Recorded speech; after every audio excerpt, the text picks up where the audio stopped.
ser simplemente filtración glomerular normal. En el grado 2 ya hay una disminución del filtrado glomerular entre 60 y 89 mililitros por minuto, y el grado 3A entre 45 y 59, el grado 3B entre 30 y 44, y el grado 4 entre 15 y 29. Y el grado 5 prácticamente es ya a 15 mililitros por minuto. Esto ya significa que el paciente necesita diálisis, ¿no? El grado 5, paciente necesita diálisis.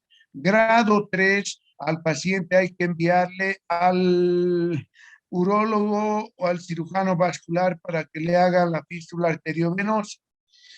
Entonces, y en todos los grados hacemos tratamiento conservador de la insuficiencia renal crónica. En el grado 5, bueno, tengo que tratar ya la insuficiencia renal crónica con todas sus complicaciones. Bien, entonces, eso solo para recordar. Ahora, también para recordar que hay dos instituciones que hacen las normas de atención de las enfermedades renales a nivel mundial. Una es la CADIGO y otra es la CADOCI. Ahorita vamos a ver de las dos, pero la CADIGO, ¿qué es lo que dice, no? Define la enfermedad renal crónica con presencia de anormalidades en la estructura o función del riñón presentes por más de 3 meses, con implicaciones para la salud. ¿Qué quiere decir esto? Quiere decir función renal de 60 mililitros por minuto por 1.73 metros cuadrados de superficie, con presencia de anormalidades en la estructura o función del riñón, presentes por más de 3 meses, con implicaciones para la salud. Se clasifica en función de la causa, el estadio de la filtración glomerular y la albuminuria. Marcadores de daño renal: albuminuria mayor de 30 miligramos por decilitro y disminución de la filtración glomerular por menos de 60 mililitros por minuto por metro por 1.73 metros cuadrados de superficie.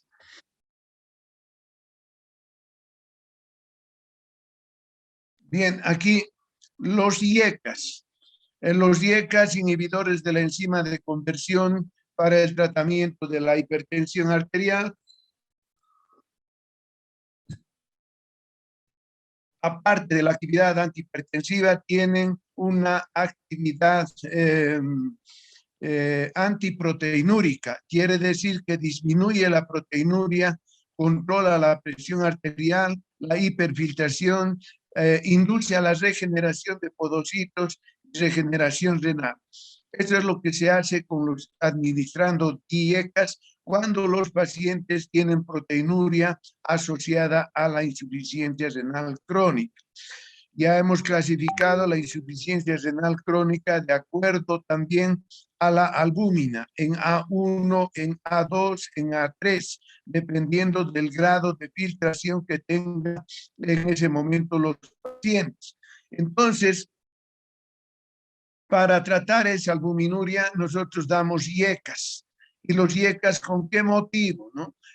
Primero disminuye el proceso inflamatorio y también la proteinuria, luego controla la hiperfiltración, genera la regeneración de podocitos y la regeneración renal.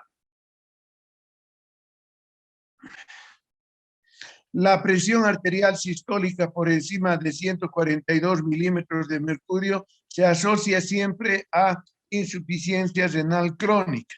Por lo tanto, hay que mantener en niveles más bajos, como 130, 90 milímetros de mercurio la presión, para evitar la muerte posterior de las nefronas y empeorar el cuadro de insuficiencia renal crónica. Entonces, la hipertensión es un aspecto que hay que considerar. Bien, la CADOCI, ¿qué dice la CADOCI respecto de la enfermedad renal crónica. Dice, hay enfermedad renal crónica cuando la tasa de filtración glomerular es menos de 60 mililitros por minuto por 1,73 metros cuadrados de superficie mantenidos durante 3 meses. Si durante 3 meses hay una disminución del filtrado glomerular, menos de 60 o menos, entonces ya estoy en presencia de una enfermedad renal crónica según la KDOQI. Bien, ahora vamos a ver según la KDIGO. La KDIGO incrementa. Ya no es solo la disminución de la tasa de filtración de menos de 60 mililitros por minuto por 1,73 metros cuadrados, sino la KDIGO asimila algunas alteraciones funcionales y estructurales del riñón, como por ejemplo la albuminuria, ¿no? Entonces, si tiene 60 o menos de clearance con albuminuria, hay que ver la etapa de la albuminuria, si es A1, 2, A3, pero en su conjunto la albuminuria quiere decir progresión más rápida de la enfermedad renal.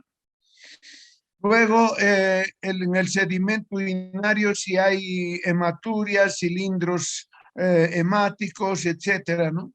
Son lesiones estructurales y funcionales las que tenemos que ver.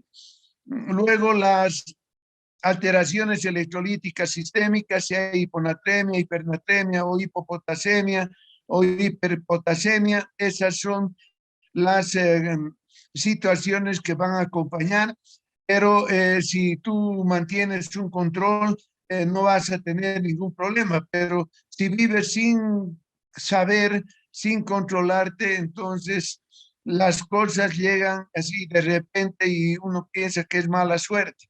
En realidad no es mala suerte, sino mala previsión.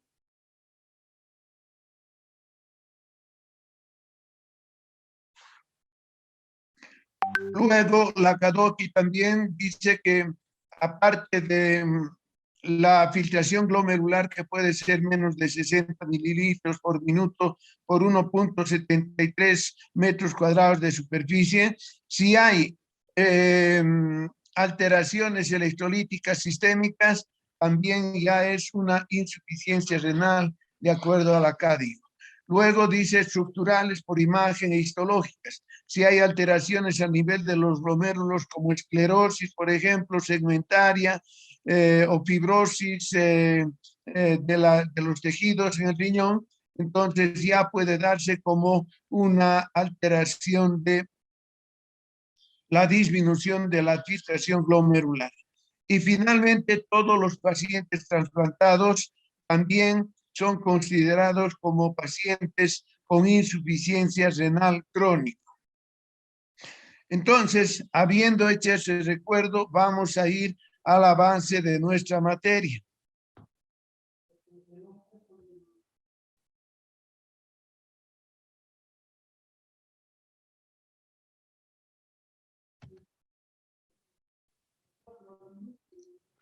Y vamos a continuar hablando sobre los factores de riesgo de la enfermedad renal crónica. Existen factores de riesgo de inicio o desarrollo de la enfermedad renal crónica y asimismo factores de riesgo de progresión. Los factores característicos iniciadores son la edad superior a 60 años, la hipertensión arterial, la diabetes, enfermedad cardiovascular o antecedentes familiares de enfermedad renal.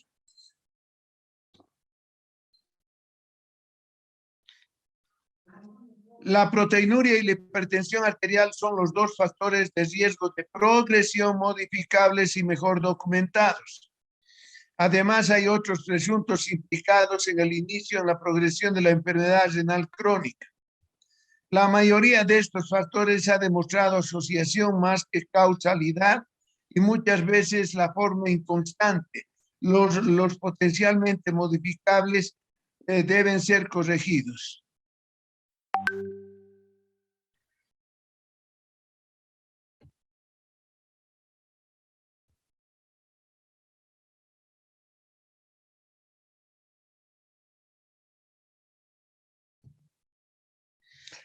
Factores de riesgo de desarrollo y de progresión de la enfermedad renal. Aquí podemos identificar esos factores de riesgo de desarrollo. Edad avanzada, raza negra, diabetes, sexo masculino, hipoalbuminemia, dislipidemia, sobrepeso. Y factores de riesgo de desarrollo y progresión de la enfermedad. Ahí tenemos la hemoglobina glicosilada, la hiperfosforemia, anemia, nacimiento con bajo peso, tabaquismo e hiperuricemia.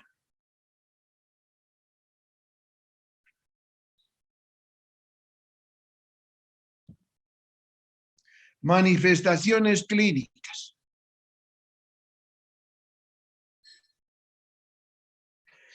Cuando la función renal está solo mínimamente alterada, con un filtrado glomerular entre 70 y 100% del normal, la adaptación es completa y los pacientes no muestran síntomas urémicos.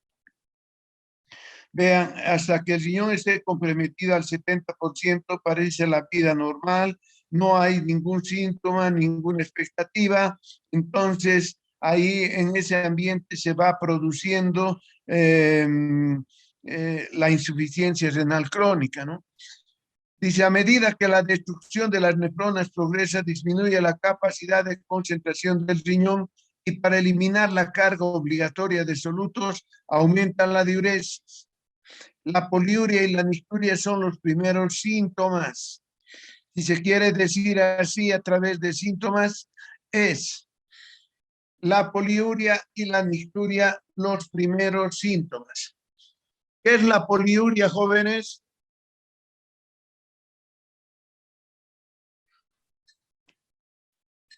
Doctor, la micción repetitiva, doctor, varias veces. Eso se llama polaquiuria. ¿La poliuria qué es?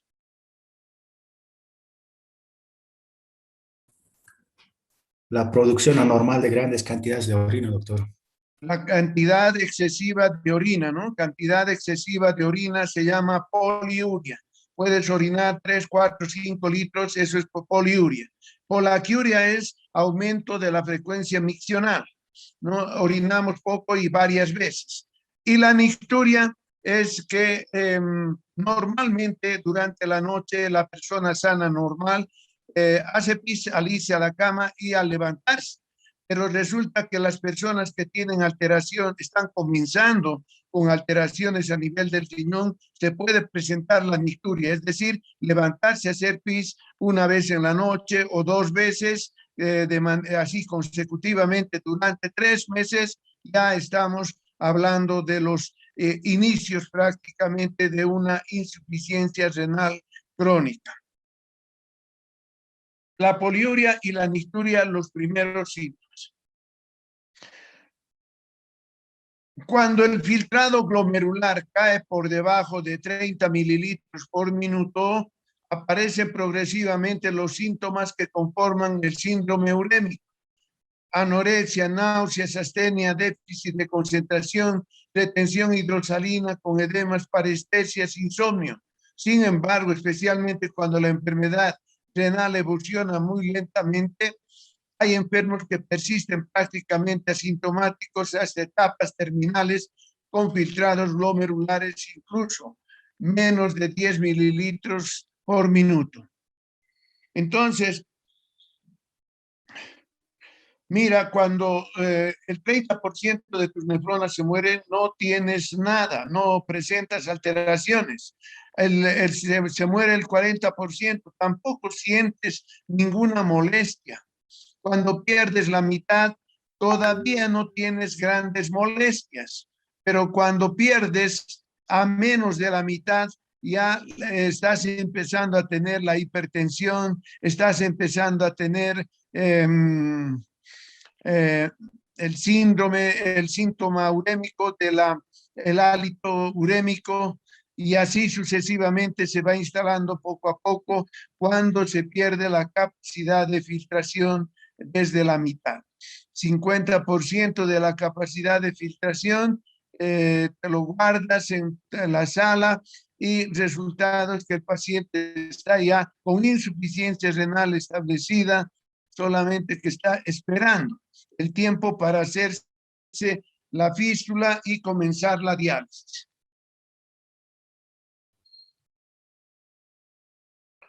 Hay pacientes que no tienen síntomas porque no hacen grandes actividades también físicas y no tienen síntomas hasta cuando su clearance baja más de 10 mililitros, ¿no? Hasta ese momento no habían tenido síntomas importantes para decir tengo enfermedad renal crónica, sino que el deterioro se presenta brusca y rápidamente y ahí es cuando se produce esta agresión.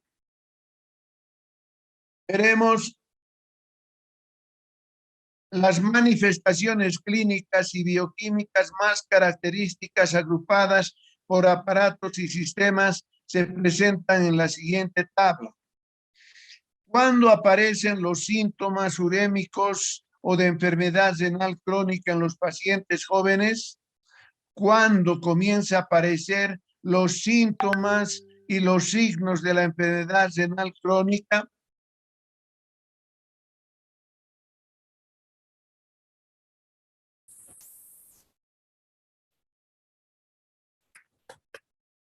¿Cuándo?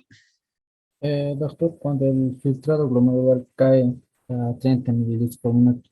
Correcto. Miren, para hacerlo mejor, vamos a quedar así, vamos a uniformar el asunto, pero cuando el filtrado glomerular baja más del 50% hacia abajo, ya aparecen síntomas urémicos y lógicamente que cuanto más bajo esté el clearance, más florida va a ser la enfermedad. Pero hasta el 50% no tiene síntomas. Pasas al 51%, 49%, ya tiene síntomas, ya hay hipertensión, ya hay cansancio fácil, etcétera, etcétera. Ya te puedes ir dando cuenta de dónde, cómo se está formando esa insuficiencia renal. Entonces, vamos a ver qué signos y qué síntomas presenta esa persona que tiene ya un clearance por debajo de 50 mililitros por minuto. Dice, puede presentarse a nivel del sistema nervioso una neuropatía autonómica con hipotensión ortostática, respuesta normal de la maniobra de Valsalva y trastornos de la sudoración. De polineuropatía periférica, difusa, simétrica y principalmente sensitiva, síndrome de las piernas inquietas de predominio nocturno. Y finalmente tenemos la encefalopatía urémica, dificultad, que es la dificultad de concentrarse, hay obnubilación, mioclonías, asterixis, etcétera.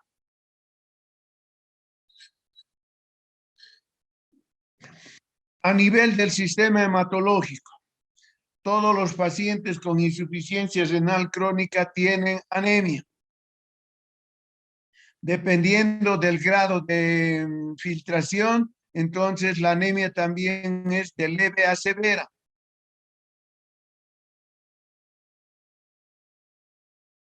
Y en el sistema hematológico, aparte de la anemia por falta de la secreción de la eritropoyetina, que es el estimulador de los glóbulos rojos en la sangre, también existe una disfunción plaquetaria y un déficit inmunitario. La disfunción plaquetaria se caracteriza por palidez, astenia, taquicardia, angina hemodinámica, equimosis, menorragias, sangrado prolongado después de pequeñas heridas, la inmunidad celular y humoral, respuesta a antígenos víricos y vacunas disminuidas, número de linfocitos B reducido y hay alergia cutánea. ¿No? Entonces ya tenemos esos signos y esos síntomas en la insuficiencia renal crónica. A nivel del sistema cardiovascular, podemos tener hipertensión arterial, insuficiencia cardíaca congestiva, angina de pecho y arritmias. La pericarditis, la clasificación intermitente y los accidentes cerebrovasculares. Bien, A nivel del aparato digestivo, lo principal es la anorexia, náuseas, vómitos. Eso es lo que más caracteriza a la persona que está en diálisis. No se le puede ofrecer cualquier comida, tiene que ser comida especial.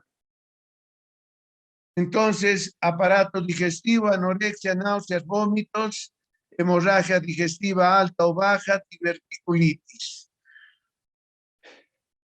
Sistema locomotor.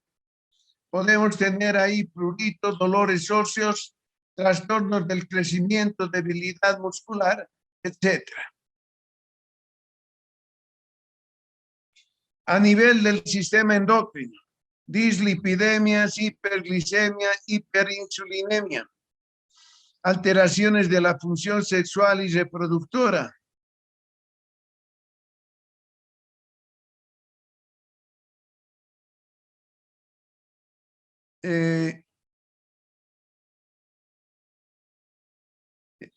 Sistema endocrino, dislipidemia, hiperglicemia, hiperinsulinemia. Alteraciones de la función sexual y reproductora, ginecomastia, aumento de los niveles de prolactina.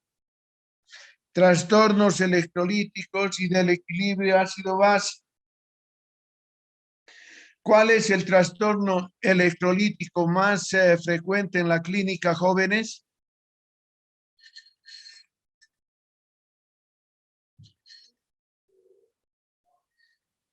¿Cuál es el trastorno electrolítico más frecuente en la clínica?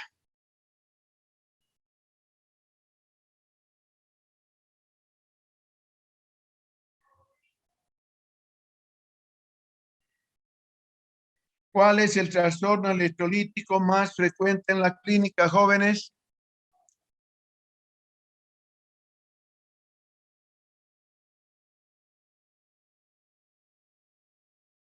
Adelante, jóvenes, adelante, adelante. Doctor, la hiponatremia. Mira, cuando respondas tienes que responder con seguridad y no con signos de interrogación, ¿no? La hiponatremia, doctor. Eso tienes que saber asumir responsabilidad. Cuando dices así, con certeza estás asumiendo responsabilidad. Y eso es bueno en un médico, ¿no? Porque un médico que está dando señales de duda no sirve, ¿no? Entonces, evidentemente la hiponatremia es una de las alteraciones electrolíticas más frecuentes en la clínica, acompañada de la hiperpotasemia. Bien, ahora aquí dice trastornos electrólicos, hiponatremia, hiperpotasemia. Esos son las dos alteraciones electrolíticas más importantes.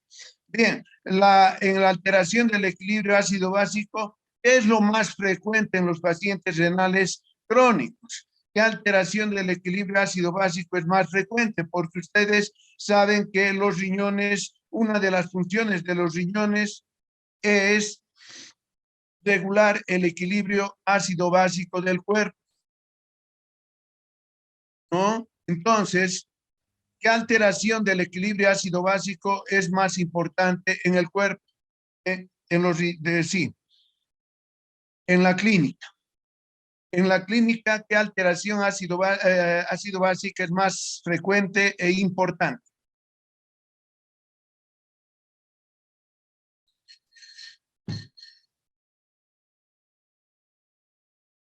Adelante, adelante.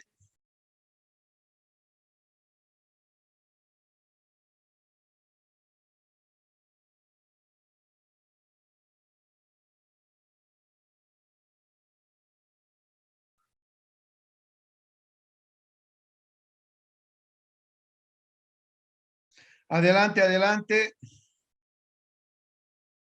¿Qué alteración del equilibrio ácido-básico es más frecuente en la clínica?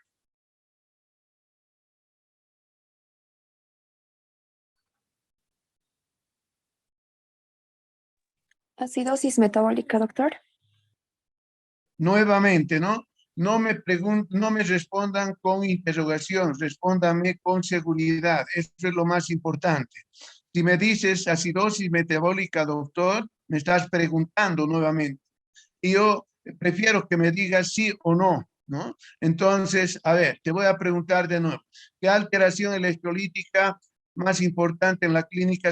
Mejor dicho, ¿qué alteración del equilibrio ácido-básico es la que con más frecuencia y más importante en la clínica? Acidosis metabólica. Correcto, listo, así es la respuesta. No, no con signos de interrogación, porque saben, cuando responden con signos de interrogación, dudan y eso no es una postura adecuada del médico. No es. El médico habla con seguridad, no habla con inseguridad o dando mayor inseguridad a los pacientes y a los familiares. Pues tenemos que aprender a hablar con seguridad. Muy bien. A ver, vamos. Entonces, la acidosis metabólica. Y yo tengo que saber escribir una acidosis metabólica, ¿no? Porque decir acidosis metabólica y cuando veo en el examen y no sé, ahí está el problema. Entonces veremos la acidosis metabólica. Una acidosis metabólica se puede escribir de la siguiente manera. Me van a dictar ustedes. ¿Cómo sería el pH de una acidosis metabólica?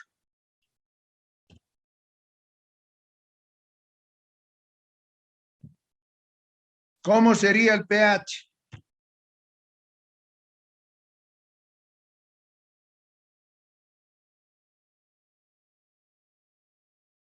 ¿Cómo sería el pH, jóvenes? Mayor a 7, doctor. A ver, voy a poner lo que tú dices. Mayor a 7. Estamos hablando de una acidosis metabólica, por si acaso.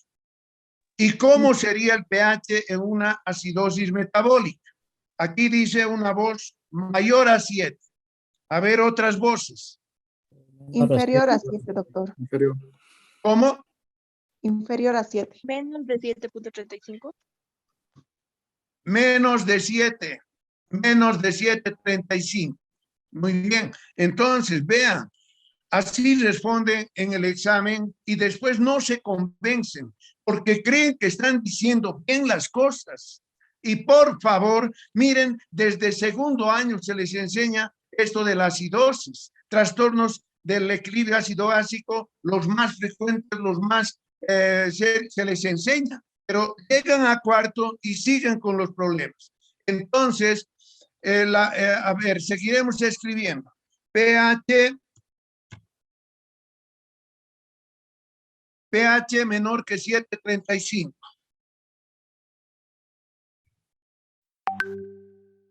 Porque hay un rango de normalidad en el pH, ¿no ve? De 7.35 a 7.45 es el rango de normalidad. Ahora, un pH por debajo de 7, menor a 7.35 es acidosis. Muy bien. Pero falta, pues, aquí falta la presión parcial del oxígeno, como es una acidosis metabólica.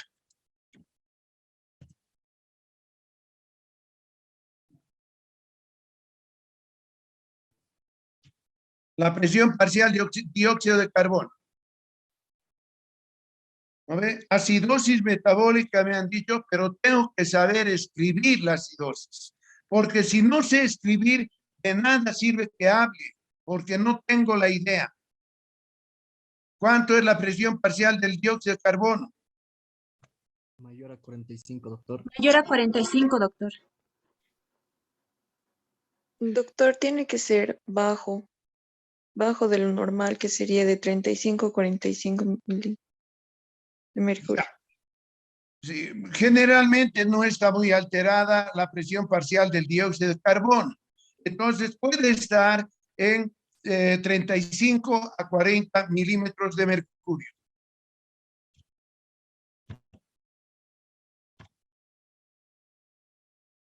Bien, ahora el bicarbonato. Igual tiene que estar bajo, doctor, y sus valores normales son de 23 a 27 mil equivalentes por litro. ¿Sabes? No aumentaremos. no he visto ningún libro hasta 27. Lo máximo que he visto es hasta 26. Pero hasta ahí nomás iremos, porque después alguien va a aparecer y va a decir 28, otro 29 y vamos a seguir tomando como normal. No, hasta 26 nada más. Entonces el bicarbonato va a estar bajo. Entonces voy a poner cuánto es bicarbonato bajo. Puede ser 18 miliequivalentes o menos también por litro. Esa es una acidosis metabólica, jóvenes. ¿No ve? Tengo que saberlo escribir, porque no solamente tengo que decirlo, sino tengo que saberlo escribir. Y por favor, ensayen en sus casas las diferentes alteraciones del equilibrio ácido básico, porque eso es importante en la clínica.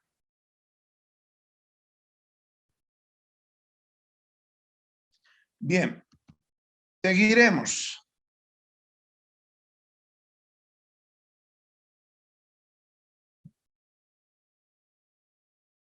Aquí trastornos electrolíticos y del equilibrio ácido básico, lo más importante, hiponatremia, hiperpotasemia, alcalosis acidosis metabólica.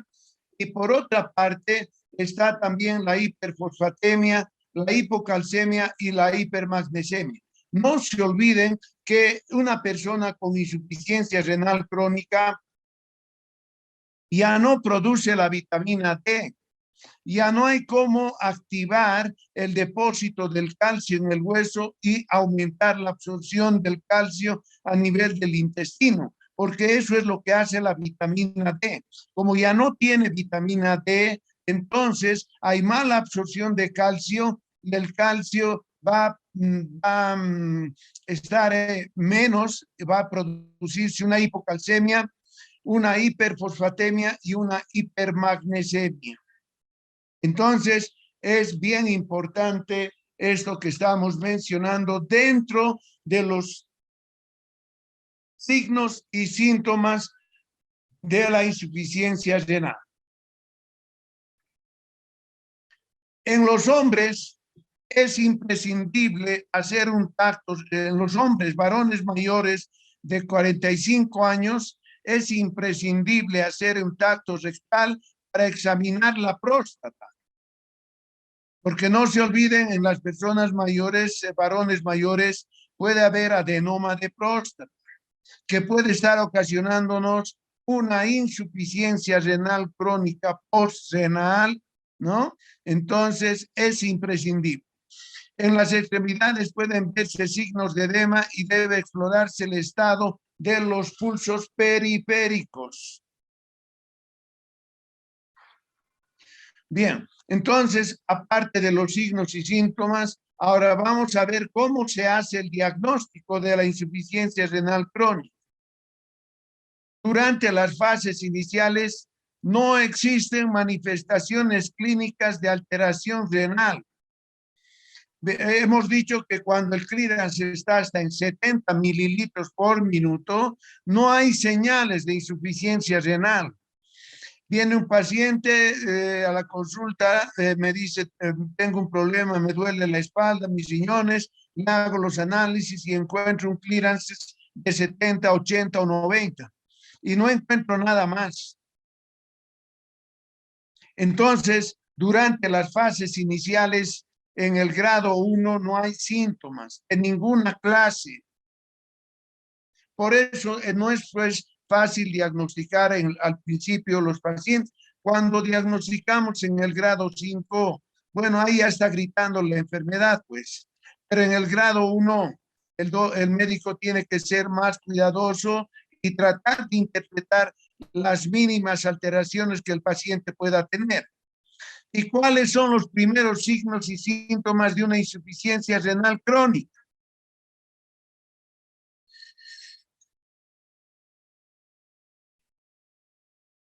Hace rato se los he dicho.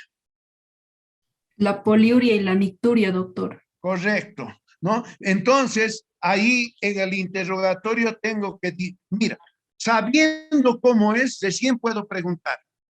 Si no sé cómo es, no puedo preguntar. Por eso en medicina la teoría es importante, no es la práctica. La teoría primero es importante porque sabiendo teoría vas a ir a hacer buena práctica. Pero si no sabes teoría, vas a hacer práctica a tientas y a ciegas.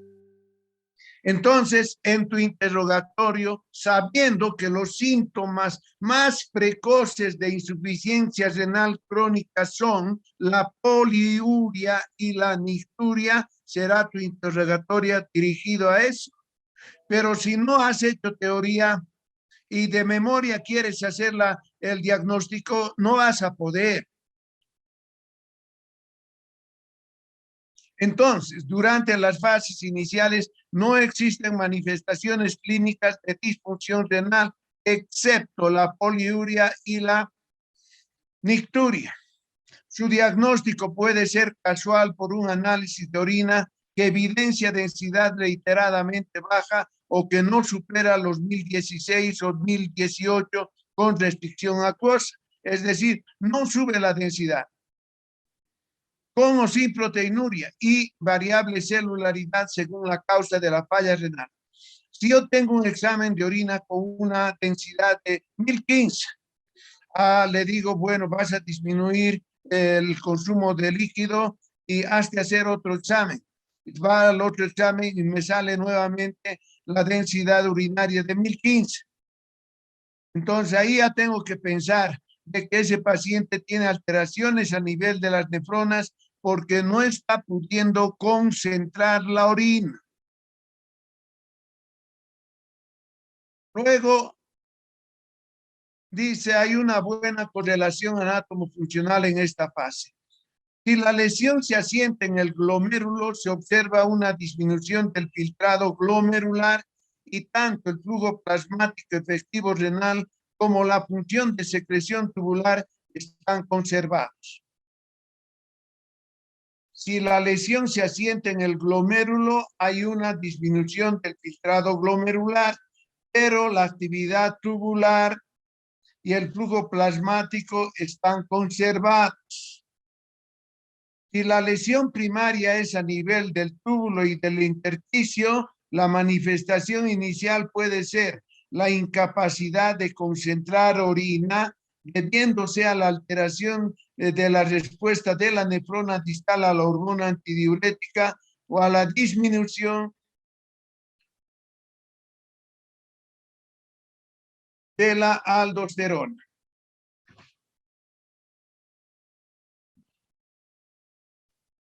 Bien, entonces, si la lesión es a nivel del glomérulo, hay una disminución del filtrado glomerular. Y si la lesión es a nivel del túbulo intersticial, hay dificultades para concentrar la orina. Y nos va a venir orina con densidades bajas prácticamente, ¿no? Esos son los síntomas más precoces de la insuficiencia renal crónica.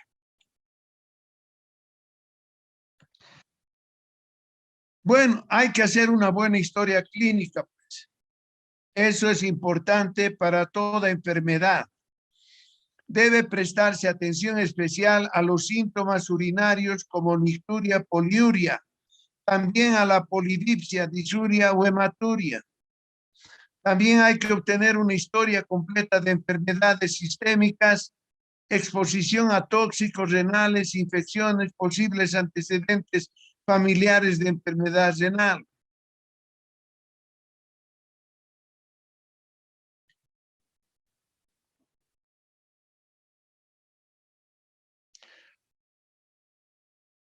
En Bolivia es posible que en un futuro cercano hayan más casos todavía de insuficiencia renal crónica. ¿Por qué? Porque en la actividad minera están utilizando el mercurio en gran cantidad, sabiendo que el mercurio está proscrito para la actividad industrial o minera, pero en Bolivia los buscadores de oro, los rescatadores de oro utilizan el mercurio como si fuera oxígeno. y están contaminando los ríos, los lagos, las fuentes de agua, a los animales. Vamos a ir a tomar esa agua sin saber, o los animales van a tener ya ser intoxicados con mercurio, y por comemos la carne de esos animales, nos vamos a intoxicar también nosotros, etcétera, etcétera. Entonces, no hay pues una autoridad que ponga alto a este uso indiscriminado del mercurio en Bolivia.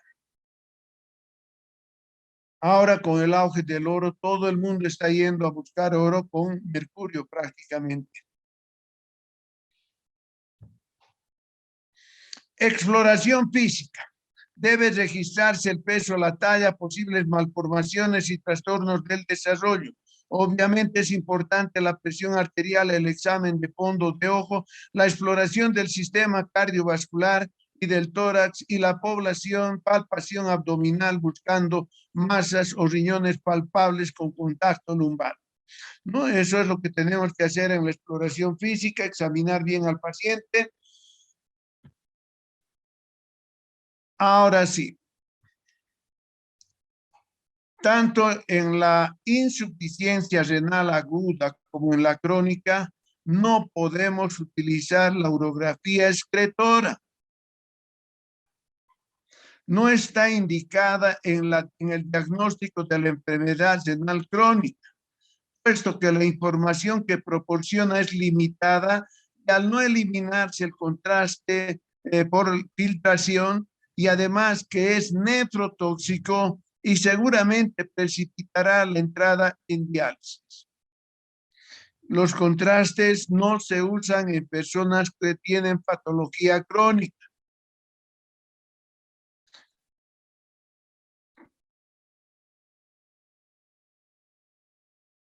Está contraindicado el uso de contrastes.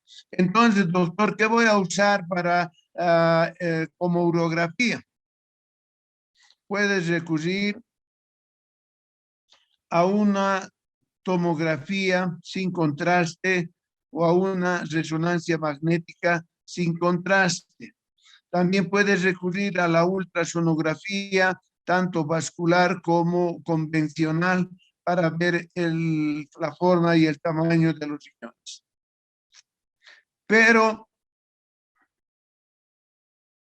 así utilizar contraste y querer sacar una radiografía o una urografía con contraste no va a ser posible, porque puedes empeorar la insuficiencia renal crónica.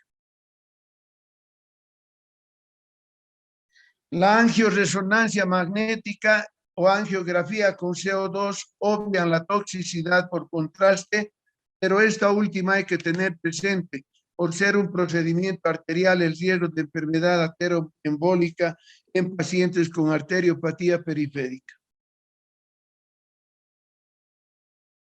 Técnicas modernas de angioresonancia magnética con insectificación de imagen ofrecen excelente información del árbol vascular sin necesidad de emplear el contraste que sería el gadolínio. Entonces, en pacientes renales crónicos está contraindicado el uso de los procedimientos radiológicos que se dan con contraste.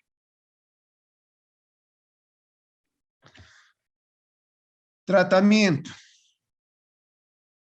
Bueno, en el diagnóstico lo que vamos a hacer es una buena historia clínica, luego vamos a hacer el uso de los exámenes auxiliares, tanto de sangre, ¿qué exámenes le voy a pedir a un paciente que sospecho que tiene insuficiencia renal crónica? ¿Qué exámenes de laboratorio le voy a pedir?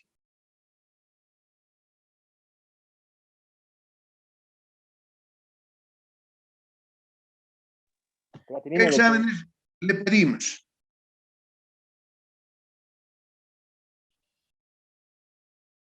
A ver, adelante, jóvenes.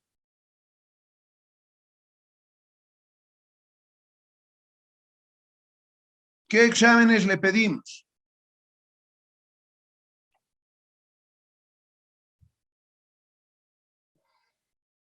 Jóvenes, ya participen.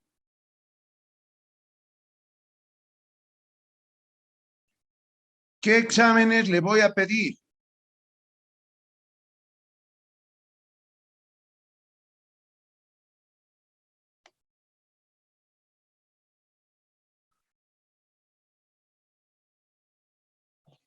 Jóvenes, participen pues, en la clase. ¿Cómo van a ser doctores así? ¿Acaso estoy preguntando una cosa del otro mundo? ¡Qué vergüenza! Ya, de una vez, ¿qué exámenes voy a pedir?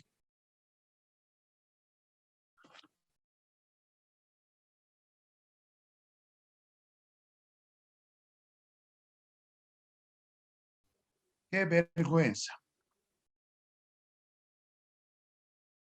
Guanaco Calle. Guanaco Calle. Presente, doctor. No estoy llamando lista, estoy queriendo que responda. ¿Qué exámenes de laboratorio voy a pedir a un paciente que sospecho que tiene insuficiencia renal crónica? Puede ser una prueba de creatinina en sangre. Y A ver, miren, en los otros temas les he enseñado que tienen que pedir y en orden, no es cualquier rato, cualquier cosa. En orden. ¿Qué cosa voy a pedir?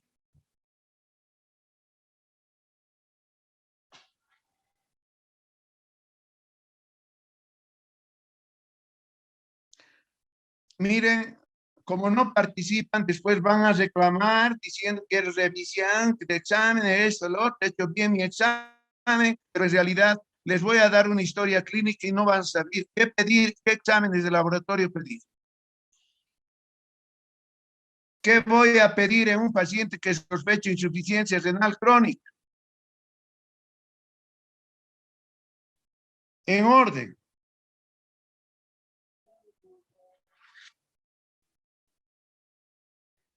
Primero, doctor, sería un hemograma. Ya, pero ya les he dicho, no hablen con seguridad, no me respondan con preguntas. ¿Acaso es difícil? ¿Por qué le voy a pedir un hemograma a una persona que sospecho de insuficiencia renal crónica? Para ver el nivel de urea y ácido úrico, doctor. ¿No ve? Así me responden jóvenes y creen que están haciéndolo bien. Eso es lo peor. No, pues, con el hemograma no vemos el ácido úrico. Vean, hay una irracionalidad grave en la mente de ustedes. No sé cómo llegaremos a más adelante, no sé. Pero me espanta a mí, me da miedo a mí. Con el hemograma, ¿qué pretendo saber en el paciente renal crónico? Porque tengo que saber para qué pido, ¿no ven? Porque no voy a pedir por pedir. Ah, como han pedido todos, yo también voy a pedir lo mismo, no. Tengo que saber para qué pido.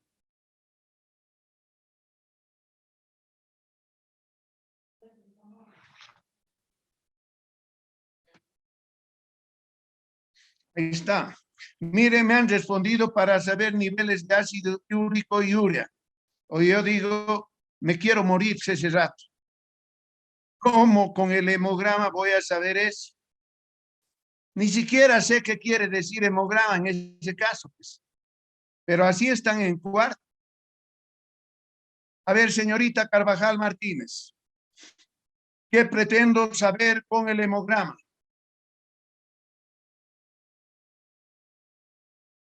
Carvajal Martínez. Sí, doctor, aquí. Adelante. Con el hemograma vamos a lograr saber si existe creatinina en sangre, urea, doctor. Señoritas, jóvenes, están realmente en una situación muy crítica en el estudio de la medicina. No saben nada. Me van a disculpar. En fisiología les han enseñado hemograma. ¿Para qué sirve el hemograma? En fisiopatología les han debido enseñar para qué sirve el hemograma. Pero si me dicen es para averiguar la urea, la creatinina, realmente están muy mal. A ver, choque, David, ¿para qué pedimos hemograma? ¿Qué pretendemos saber con el hemograma en un paciente renal crónico?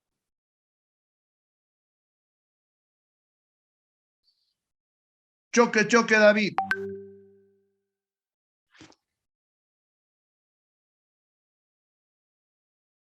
Choque, David. Sí, doctor. Adelante, pues. No recuerdo, doctor. Mira, ya estás en cuarto año y así quieres pasar a quinto. Es difícil, joven. Difícil porque es algo elemental que te estoy preguntando. No es una pregunta difícil, es algo elemental y hace ratito en la clase lo he mencionado.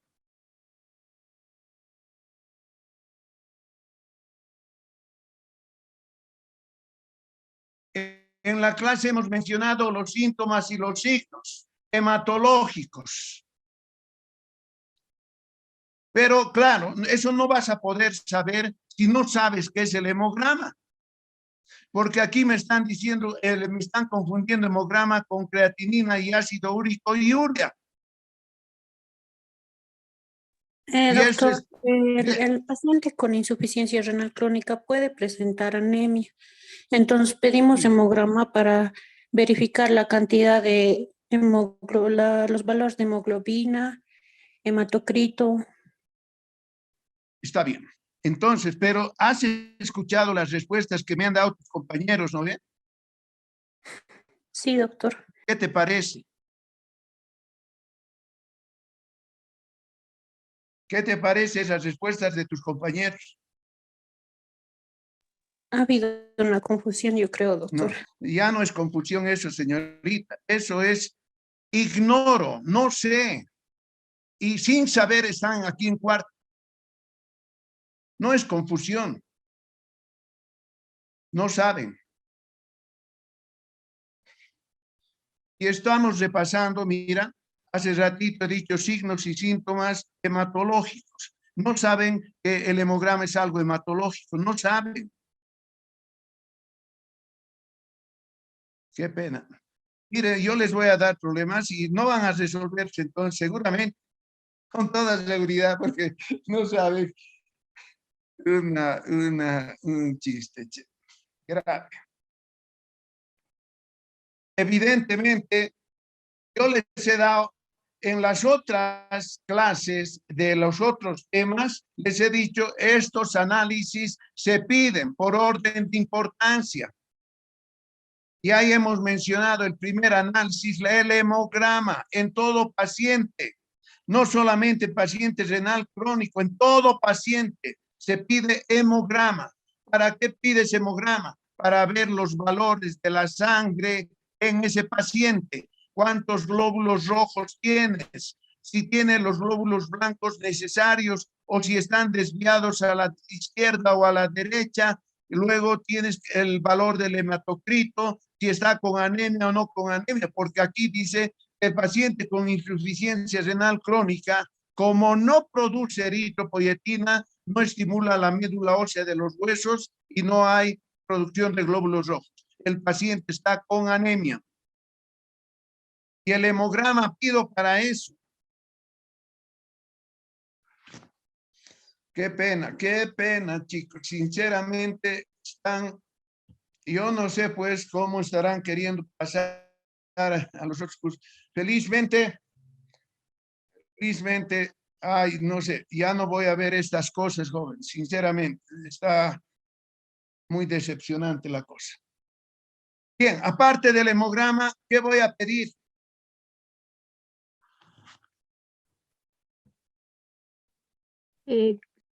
Glicemia, doctor. Pero no me preguntes pues a mí, dime con seguridad. Glicemia. Ya, eso es diferente, ¿no ve? Que me digas glicemia a que me digas glicemia, es diferente. Miren, yo les he dicho a ustedes, hasta les he ofrecido ese curso de desarrollo personal, porque no tienen ni siquiera la personalidad de un estudiante de cuarto. Va a ser un desastre su vida profesional, se los aseguro. Un desastre. Glicemia. Muy bien, ¿qué más? En orden de importancia, como les he enseñado. Examen de urea. No me preguntes. Respóndeme. Urea, ¿qué más? Pero de una vez pues todo, están como en el kinder. La creatinina, doctor. Creatinina. ¿Qué más voy a pedir? ¿Mm? Sodio y potasio. Electrolitos.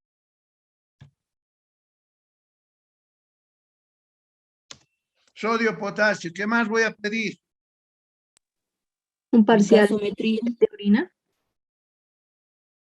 A ver, uno por uno. ¿Qué más voy a pedir? Un parcial de orina. Parcial de orina. Muy bien. ¿Qué más voy a pedir? La proteinuria en orina. Y en el parcial de orina me sale proteínas 2 cruces o más. Voy a pedir proteinuria en orina de 24 horas.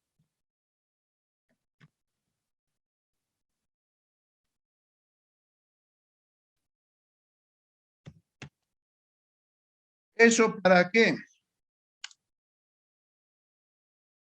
¿Para qué le voy a pedir proteinuria en orina de 24 horas?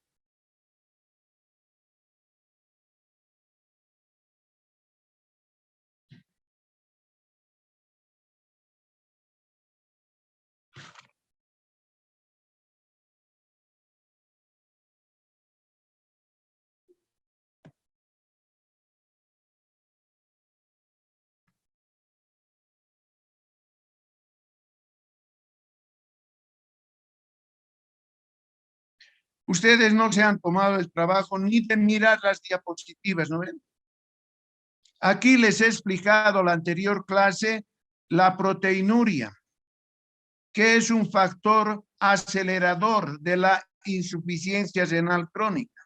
Le voy a pedir proteinuria en orina de 24 horas para cuantificar la pérdida de proteína y además clasificarlo pues en A1, A2 o A3 al paciente.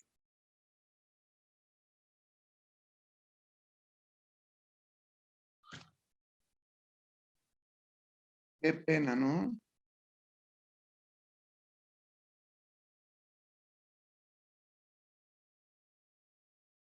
Qué pena. Ya, ¿qué más le voy a pedir?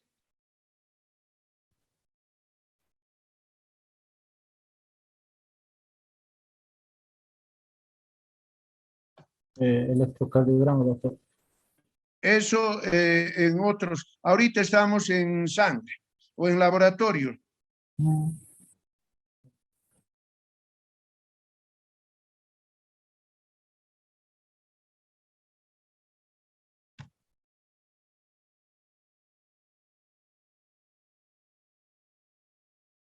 Le voy a pedir un clearance de creatinina en orina de 24 horas.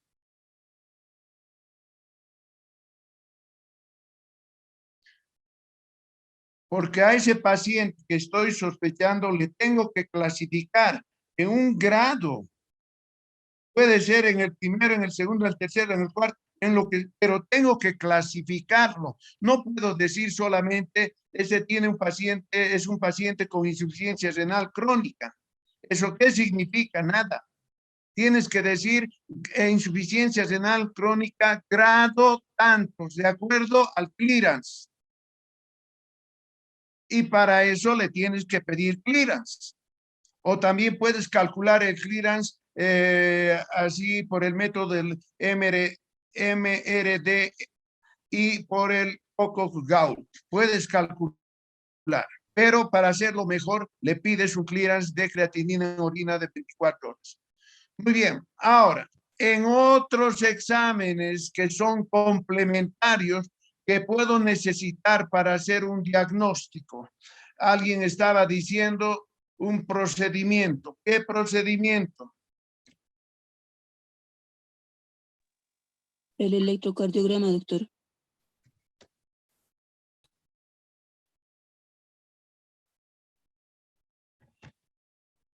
Le voy a pedir el electrocardiograma. ¿Qué más voy a pedir en otros elementos para hacer el diagnóstico? Un rayos X de tórax. Rayos X de tórax. Pero hay que poner la posición. Póster anterior. Si dices rayos X de tórax, no estás diciendo qué posición. Y el radiólogo te va a preguntar. ¿En qué posición, doctor? ¿AP o PA? Entonces, póster anterior. ¿Qué más? Ecografía, doctor. Muy bien. Ecografía abdominal con foco renal. Te informan de toda la barriga y también de los riñones. ¿Qué más le vamos a pedir?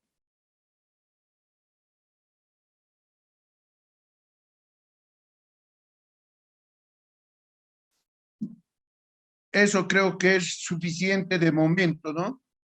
Bien, entonces, estos análisis voy a pedir para hacer un diagnóstico de insuficiencia renal crónica en un paciente. ¿Estamos de acuerdo? Sí, doctor. Bueno, tienen que ir a estudiar y revisar, porque ustedes creo que para el examen están apenas leyendo y les va a ir mal, jóvenes. Si me están confundiendo hemograma con urea, con creatinina, eso quiere decir que no hay nada de conocimiento. Felizmente están escuchando ustedes las respuestas que me dan sus compañeros y realmente es pues un poco, no es un poco, sino muy preocupante por el escaso nivel de conocimiento que tienen.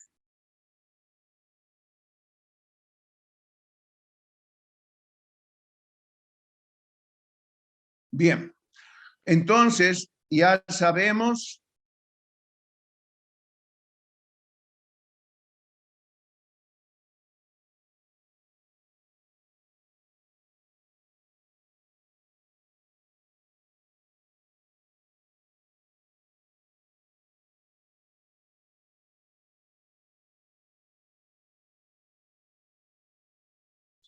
ahí están por diagnósticos por imagen, ecografía.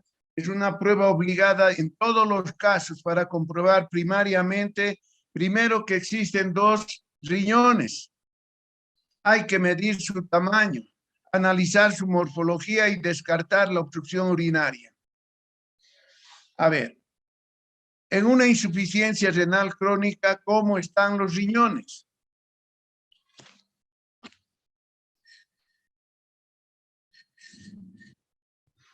A la ecografía, ¿cómo están los riñones?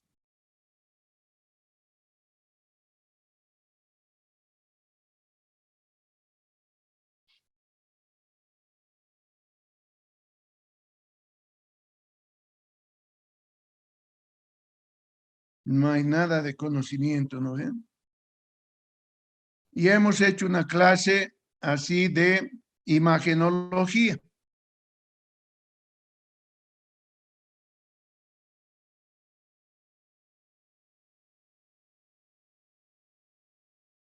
En una insuficiencia renal crónica, los riñones están disminuidos de tamaño y la corteza renal disminuida también en su anchura. Un tamaño renal pequeño, 9 centímetros, según la superficie, indica cronicidad e irreversibilidad de la enfermedad.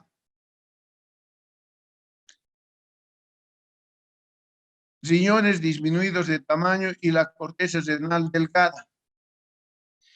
Un tamaño renal normal favorece el diagnóstico de un proceso agudo, pero un crónico siempre hay disminución del tamaño de los riñones. Sin embargo, en la poliquistosis renal, en la amiloidosis, diabetes puede cursar con riñones de tamaño normal o algo aumentado. Una diabetes mellitus crónica con nefropatía diabética puede cursar con los riñones de tamaño normal o aumentado. Hay otros, el clearance es para ese caso, que nos va a decir el clearance si tiene insuficiencia renal o no.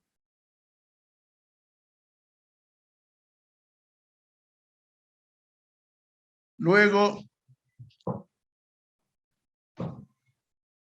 vamos a ver enseguida.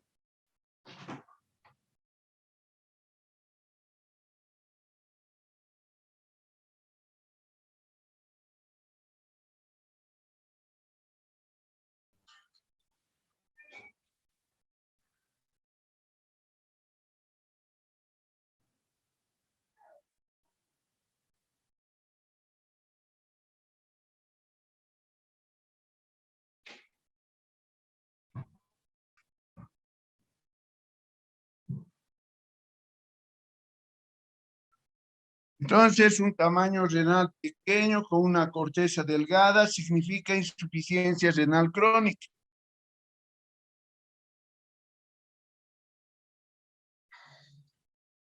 Una diferencia de tamaño superior a 2 centímetros puede ser debida a alteraciones de la arteria renal, reflujo vésico ureteral o diversos grados y formas de agenesia y hipoplasia renal unilateral.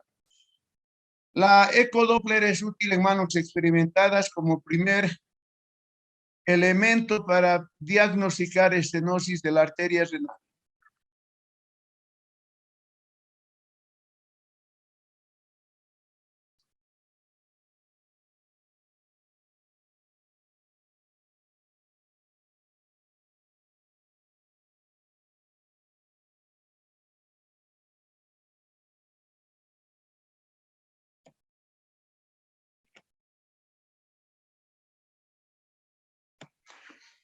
La urografía intravenosa está contraindicada en el diagnóstico de la enfermedad renal crónica, puesto que la información que proporciona es limitada al no eliminarse el contraste y además es nefrotóxico y seguramente precipitará la entrada en diálisis.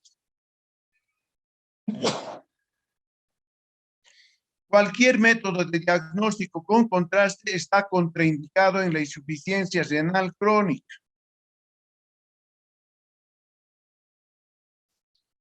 La angiografía digital es el estándar de referencia para el diagnóstico de las enfermedades vasculares renales, pero tiene que ser hecha sin contraste.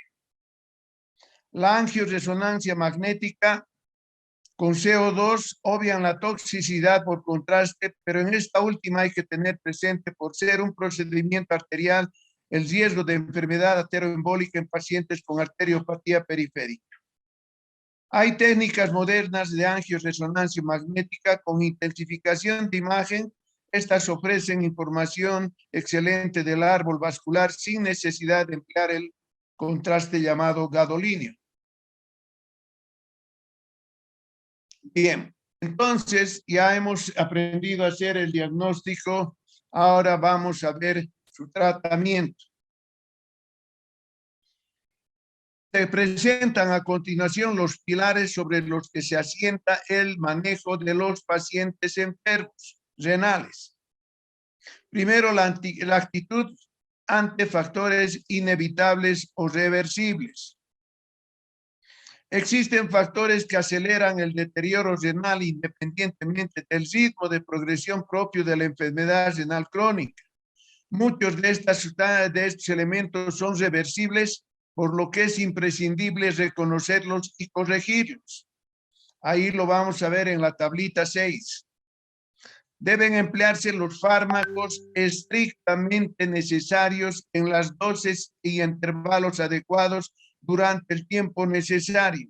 Si es imprescindible su empleo, hay que hidratar adecuadamente al paciente y ajustar la dosis al grado de insuficiencia renal. El empleo de contraste iodado en esta etapa de la enfermedad renal crónica aboca al paciente casi con certeza a entrar en diálisis, especialmente al diabético. Está contraindicado el uso de contraste en los pacientes con insuficiencia renal crónica. En estos casos debe considerarse el empleo de medios de contraste con menor resolución, como el CO2 o técnicas recientes potenciadoras de imagen con ecografía o resonancia magnética. No podemos someterlos a procedimientos radiológicos con contraste. En la evolución de la enfermedad renal crónica se deben plantear 3 objetivos terapéuticos. Primero, eliminar la injuria primaria o enfermedad de base que generó la insuficiencia renal crónica. Eso es bien difícil. La primera medida está destinada al tratamiento de la enfermedad de base en pielonefritis recurrentes, antibióticos si es el caso, la corrección urológica en las glomerulopatías adecuada, hay que dar una inmunosupresión y en caso de nefropatía isquémica, reperfusión de los órganos afectados. Es decir, de acuerdo a la etiología de la enfermedad es que debemos actuar para la resolución del problema. Pero como hemos dicho que la enfermedad renal crónica es irreversible, entonces eliminemos así la causa original, el problema ya está dado, ya está instalada la insuficiencia renal y eso va a ir aumentando y la tarea del médico es enlentecer el tiempo de ingreso a la diálisis, es decir, prolongar lo más que se pueda el tiempo de ingreso a la diálisis o enlentecer el progreso de la enfermedad. ¿No? Aquí dice evitar la progresión de la insuficiencia renal crónica. Y ahí tendrás que ver si tiene proteinuria, controlar la proteinuria. Si tiene hipertensión, mantener en niveles adecuados la presión arterial y así sucesivamente. La segunda medida es común a todas las causas de nefropatías crónicas y está destinada a hacer remitir o regresar la evolución de la insuficiencia renal crónica. Aquí ingresa el concepto de renoprotección. Es una estrategia terapéutica que intenta revertir o frenar la historia natural de la insuficiencia renal crónica a través de la acción sobre los mecanismos que producen el deterioro de la función renal.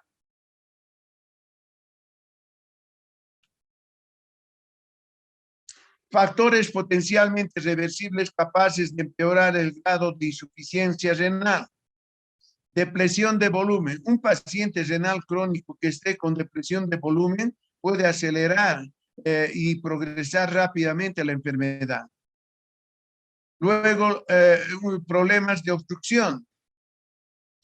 Si hay una patología obstructiva a nivel de las vías urinarias, puede desencadenar, deteriorar rápidamente la función renal ya alterada de por sí. Entonces, la depresión de volumen puede ser por el uso de diuréticos, pérdidas digestivas, por vómitos y diarrea. Hay que realizar en todo paciente mayor de 45 años, hemos dicho, un tacto rectal y ecografía, eventualmente colocar una sonda vesical o nefrostomía en pacientes que tengan obstrucción. Trastornos metabólicos, los más frecuentes son hiponatremia, hiperpotasemia, acidosis metabólica e hipercalcemia. Infecciones. Estas infecciones pueden estar facilitadas por el uso de catéteres, sondas que deben evitarse si no son imprescindibles. Las infecciones sistémicas pueden comprometer el flujo sanguíneo renal y empeorar la insuficiencia renal. Agentes diagnósticos. Contrastes iodados, el uso de gadolinio está proscrito para el paciente renal crónico. Y fármacos que deben evitarse, los aminoglucósidos que son nefrotóxicos, los antiinflamatorios no esteroideos, los citostáticos, anfotericina, aciclovir, etcétera, etcétera. Hay una lista, ¿no?, de medicamentos con los cuales hay que ajustar la dosis o prácticamente no administrar.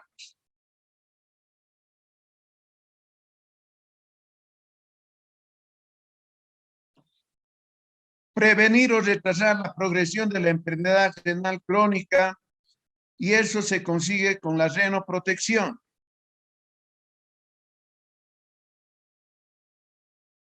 El manejo conservador de la enfermedad renal crónica tiene como principal objetivo prevenir o retrasar la progresión de la enfermedad.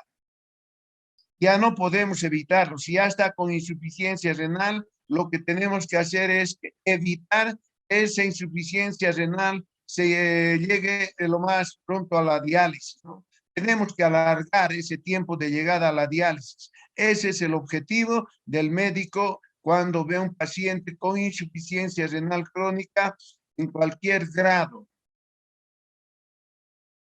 Se trata fundamentalmente de instaurar medidas antiproteinúricas. Es importante valorar la proteinuria en orina de 24 horas para instalar estas medidas antiproteinúricas.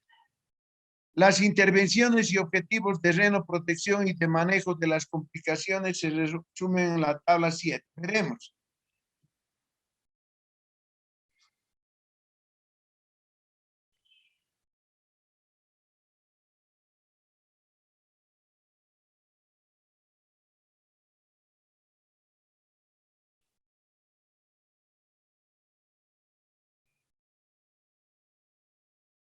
Aquí tenemos que considerar que el uso excesivo de diuréticos, las pérdidas digestivas, vómito y diarrea hay que valorar bien porque nos pueden llevar a depresión de volumen y agravar la situación de la insuficiencia renal, ¿no? La obstrucción, los cuadros obstructivos también por la próstata, una uropatía obstructiva o por litiasis también puede agravar la cosa, los trastornos metabólicos, tanto la acidosis como la hiponatremia, etcétera, nos pueden ocasionar problemas. Bien, entonces, lo mismo que los medicamentos nefrotóxicos. Antes del manejo dietético y farmacológico de la hipertensión arterial y de la proteinuria debe hacerse especial hincapié en unas premisas que no por obvias y repetidas deben dejar de prescribirse y vigilar. El control de peso con dieta y ejercicio. Hay que cambiarle el estilo de vida y hacerle hacer ejercicio acorde a su situación actual. Hay que persistir en el uso, en la suspensión del uso del tabaco. Y hay que optimizar el perfil lipídico e hidrocarbonato. Eso quiere decir, perfil lipídico tiene que estar controlado y el nivel de azúcar en la sangre también. Objetivos del tratamiento. Primero, que la presión arterial en pacientes con enfermedad renal crónica debe ser 130-85 milímetros de mercurio. Esa es la presión ideal. En caso de proteinuria, tiene que ser, en pacientes que tienen proteinuria, la presión tiene que ser aún menor, es decir, a 125-75 milímetros de mercurio, porque un aumento de la presión aumenta también la proteinuria. Entonces, el nivel de presión en un paciente renal crónico con proteinuria tiene que estar casi por debajo de lo normal. La proteinuria es el objetivo es reducir la proteinuria a menos de 0,5 gramos día e idealmente llevarla a rango de microalbuminúrico, es decir, menos de 30 miligramos de albúmina en 24 horas. El objetivo entonces es que el proteinúrico o albuminúrico reduzca esa eliminación de proteínas hasta un nivel de menos 30 miligramos en orina de 24 horas. Dieta de restricción proteica. Hay que restringir las proteínas de la dieta. El paciente renal crónico ya no puede comer carne como comía antes de la enfermedad renal crónica. es más, le va a dar asco comer la carne. Entonces no puede comer mucha carne, tiene que comer en pequeña proporción y una carne magra.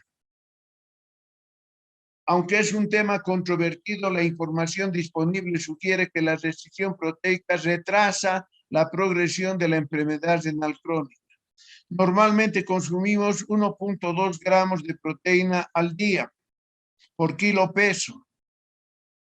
En los pacientes renales crónicos debemos instaurar una dieta de 0,8 miligramos de proteína por kilo peso.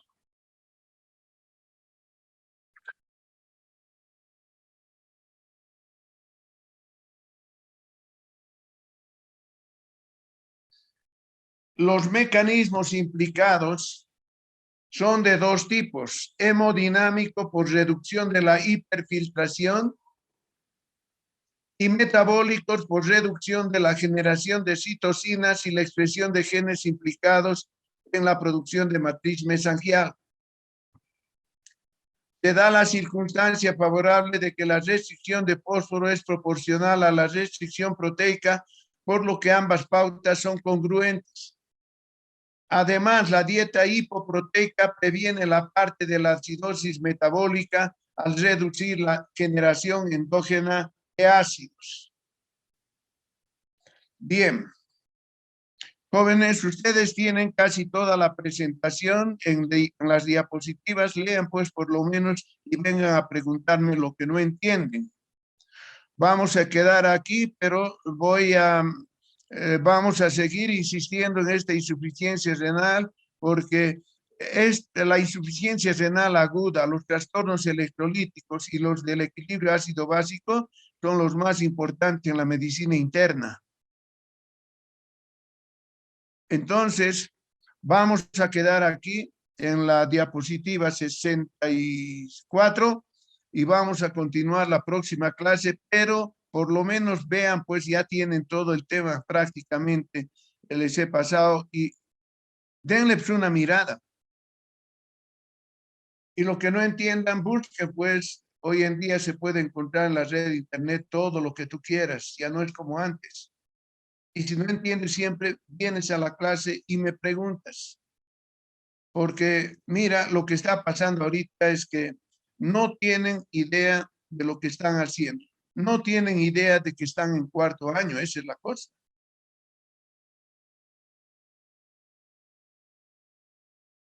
Bien, entonces jóvenes, nos vamos a ver la próxima clase, pero por favor vayan repasando lo que es la insuficiencia renal. Cualquier libro les sirve.